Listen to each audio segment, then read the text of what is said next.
The first thing Mara noticed was the silence. Not the peaceful kind, more like the world was holding its breath. Even the gulls were gone. Her flashlight beam shook as it swept across the beach, then stopped on a dark shape that didn't move. Someone behind her whispered, "Don't go closer." But Mara took one more step anyway, because whatever was out there was standing between the town and something small. The call had come in just after midnight, from a fisherman checking his nets in the rain. He said there was a shadow on the sand that wouldn't leave, and that it kept lowering its head like it was listening to the ground. We're not here to hurt you. He sounded half embarrassed, Take it easy. half afraid. Mara wasn't a police officer. She was a volunteer with the Coastal Wildlife Group, the kind of person who woke early to mark turtle nests and stayed late pulling plastic from the tide line. In a place like this, 2 streets of shops, 1 tired pier, and miles of dark water, people called whoever they thought might understand the beach. The weather had turned ugly fast.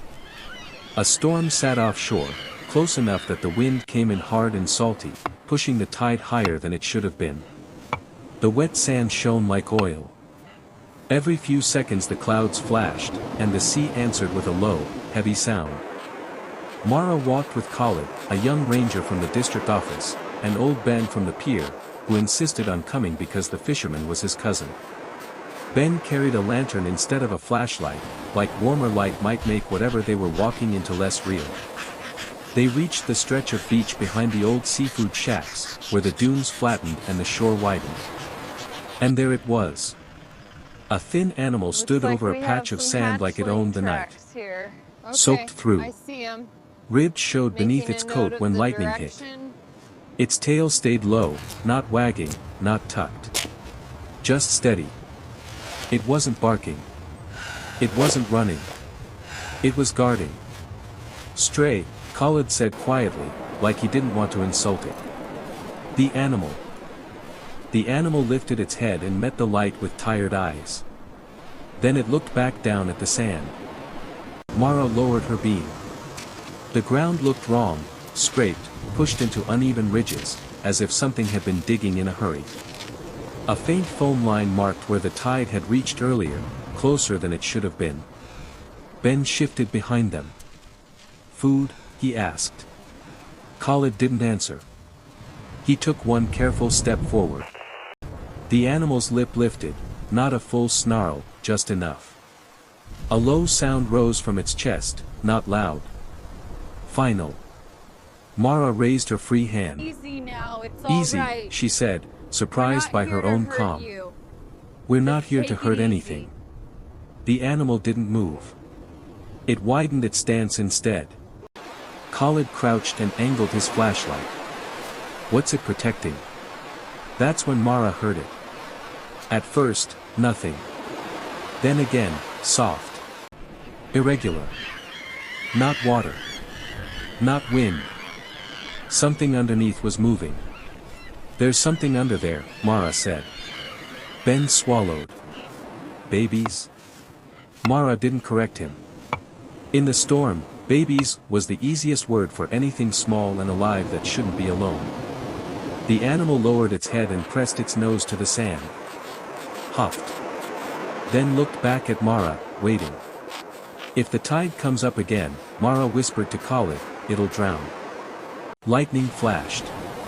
In that instant, Mara saw paw prints circling the disturbed sand, dozens of them.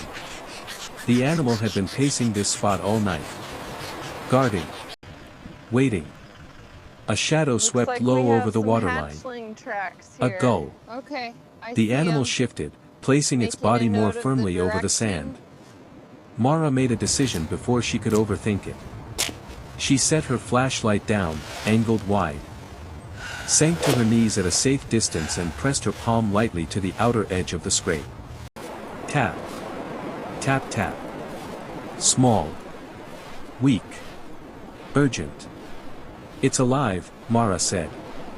The animal watched her hand closely, but didn't growl again. Another sound came from beneath the sand. Scratchy. Persistent. "They're trying to come up," Mara whispered. The animal stepped aside, just half a pace, revealing. "There's a crater," Khalid breathed. It brought us here. Mara brushed away a thin layer of sand. Something dark appeared. Vanished. Returned. A tiny head. Smooth. Shiny. Long Easy for now, fur. It's all right. Lightning flashed We're again. not here to hurt you. Turtle, Khalid Just whispered. take it easy. Then more appeared. Flippers broke free. Heads pushed up. The sand came alive as small bodies fought their way into the storm. All night, Ben murmured. It stayed all night for this. The dog stood close, trembling, not with hunger, but purpose. It sniffed, pulled back carefully.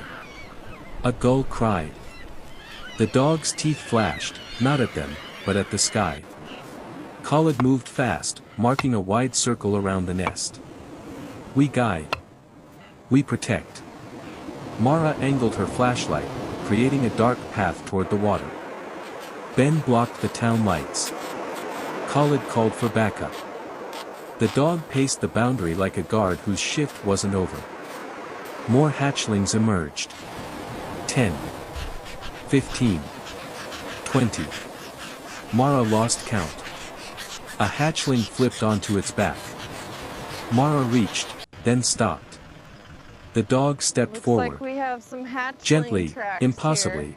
it Okay, nudged the I tiny see body 'em. back onto its belly. Making a note of the I've worked this direction. coast 3 years, Khalid said hoarsely. I've never seen a dog do that. The first wave reached the hatchlings and pulled them into the dark. Tiny shadows. Then gone. The dog followed them with its eyes, like it had been waiting for that moment. Headlights appeared. Volunteers arrived.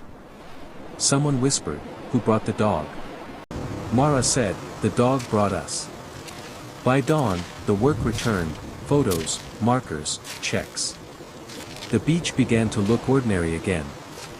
The dog sat heavily in the sand, exhaustion catching up all at once. Mara approached. The dog rested its chin briefly against her knuckles. Old scars. Old fights. A life lived close to the edge. Khalid draped his jacket over the dog's back. It didn't move. Later, Mara clipped a spare leash Easy to the now, frayed it's collar. all right. The dog We're stood, not here ready. to hurt you. As they walked Just back take toward it town, easy. sunlight broke through the clouds. Mara glanced once at the empty nest circle, already.